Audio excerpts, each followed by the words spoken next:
الشغل ماكو بشرفك هاي كان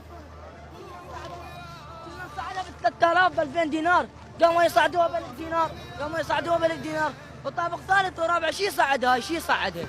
وزن 4 كيلوات ناظر 5 كيلوات شي يصعدها؟ قاموا يشتغلون ب 1000 دينار لا ب 2000 دينار، شنو ربحها هاي؟ شنو ربحها؟ يعني هاي ثقيلة شي يشيلها شي يشيلها؟ لا تصعد بيها طابق رابع ينكسر ظهرك لا يصير بيك انزلاق. يعني قبل يجيبونه من الدول والله من الدول يشغلون هنا. كان غير شغلنا هسه اللي نروح نشتغل يومهم يخلونه ما يخلونه.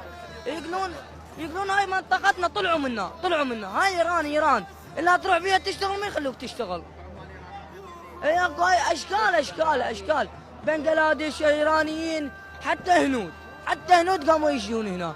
ذيك الايام قاموا يجيبون مجادي هنا مجادي. تسوي شارع ترس. يعني كنا قبل نشتغل بمحل على التبريد، هسه قاموا يخلونا نشتغل هنا بهالحر وبهالضيم.